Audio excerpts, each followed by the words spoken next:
Let's talk about the most dangerous sign in a person according to Carl Jung, and why your gut feeling might be trying to save you. Have you ever met someone, and right under their smile, you felt a chill, like something unseen was off, but you just couldn't put your finger on it?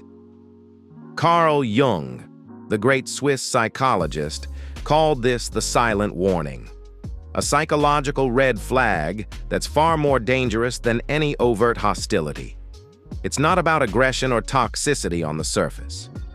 No, this danger lurks beneath, in the shadows of the mind, where our deepest fears and denials hide. Now, this is where things get fascinating and a little spooky, but in a good way.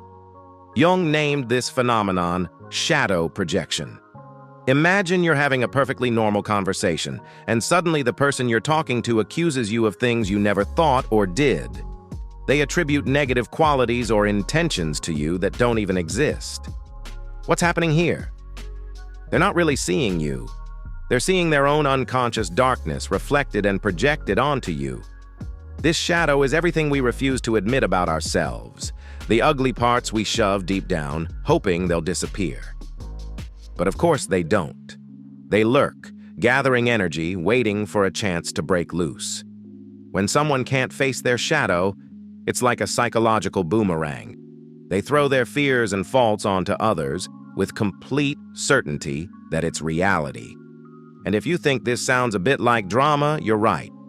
But it's also a serious insight into how self-improvement really works. Ancient wisdom caught on to this long before Jung gave it a fancy name. Buddhist teachings talk about the darkened mirror, where we see our own impurities as if they belong to someone else. Christianity warns us not to see the speck in another's eye without noticing the plank in our own. What's terrifying is how convincing shadow projectors can be. They don't lie. They genuinely believe in the distorted version of reality they see. And neuroscience backs this up. Our brains filter facts through what we already believe, so someone with a heavy shadow projection can twist your reality almost effortlessly. So how do you spot this shadow projection in real life without losing your mind? Look for the disconnect. When someone insists you have motivations, emotions, or intentions you've never had, especially with unwavering certainty, that's your cue to step back. They aren't interacting with you, but with their internal war, and you're stuck in the middle. Ego inflation is another beast Jung warned about. Picture someone so convinced of their moral superiority or spiritual purity that they seem untouchable. Not just arrogant, this is the ego wearing a superhero cape, convinced they are the absolute truth incarnate. While ordinary arrogance says, "Look at me," psychic inflation says, "I am the voice of God." And that's when things get dangerous. You can tell you're dealing with psychic inflation when criticism feels like an attack on the universe itself. Unlike genuine wisdom, which humbly admits uncertainty, the inflated ego never doubts. It's immune to criticism, resistant to disagreement, and often magnetic, drawing followers who crave certainty in an uncertain world. And here's the kicker. The more inflated, the bigger the crash when reality finally bursts the bubble. Then there's the mask, the perfect persona. Ever met someone who is just too polished, too perfect in social settings? They know exactly what to say, what face to make, but something feels hollow, like the real person is missing. Jung called this the persona, our social mask, and warned that when people identify too much with this mask, they lose themselves. That perfect social act. It's a danger sign masked as charm.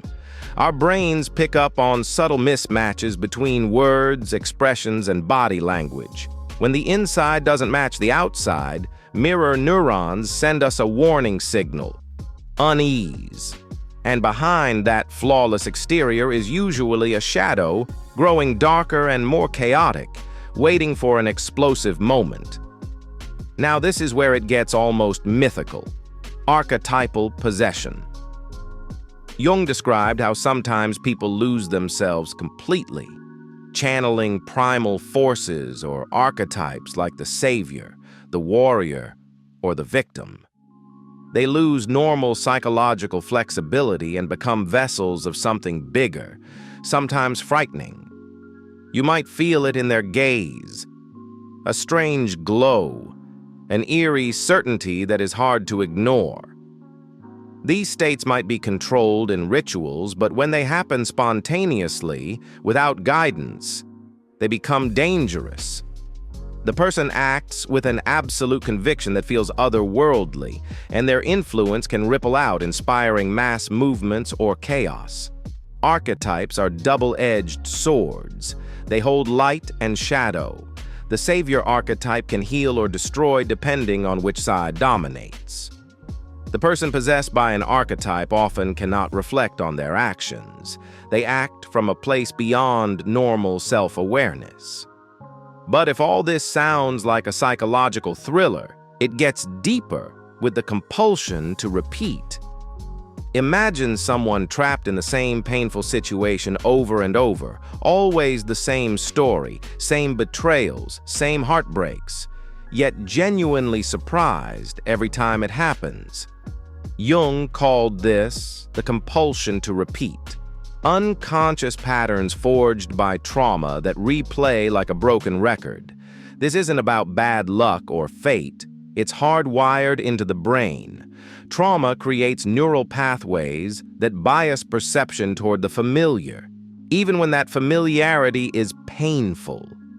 And worse, these patterns unconsciously pull others into the same drama, recruiting unwitting players in an ancient psychic script. If you ever feel like you're living someone else's drama, now you know why. These patterns often appear as coincidences or synchronicities, events so meaningful they seem cosmic. But they are the unconscious forcing the same old story to be played out until it is finally made conscious and understood. Thankfully, there is a path out, a way toward true self-improvement that Jung called shadow integration. This is where the light sneaks in through the cracks of darkness. Shadow integration isn't about turning you into a flawless superhero or a monk who never loses their cool. Nope. It's about sitting down with your messy fears, awkward impulses, and those weird parts you usually shove under the rug, and saying, okay, I see you. You're part of me, whether I like it or not. The real magic happens when you add kindness, not harsh judgment, toward yourself. Instead of running away from your shadows, you invite them to the table. Like the ancient alchemists who dreamed of turning lead into gold, Jung saw shadow work as transforming the parts of ourselves we reject into conscious awareness. When you do this well, it rewires your brain, connecting the emotional wild child with the calm, thoughtful adult. This new connection helps you stop reacting impulsively and start practicing real self-discipline. You become less like a wild animal and more like a wise human who knows when to hold on, when to let go, and sometimes when to just laugh at your own darkness. So, shadow integration isn't about being perfect. It's about being real, messy, and whole. And that's where the true light breaks through. And you can spot someone on this journey from a mile away. They carry a kind of quiet confidence, like they've learned to laugh at their own mess-ups instead of hiding them. They own their flaws without the awkward, please don't judge me dance. They get that emotional smarts come from facing the shadows inside, not pretending those shadows don't exist. At the end of the day, self-improvement isn't about outrunning your shadows. It's about making peace with them. Because once you do, those shadows stop bossing you around and start giving you some unexpected superpowers instead of throwing tantrums. So next time you get that weird vibe from someone or feel stuck in a loop you just can't shake, Think of it as a nudge from your own inner wisdom, a call to grow, wake up, and accept the wonderfully complicated human you are. Stick with me on BetterMe, where we take self-improvement seriously but never ourselves.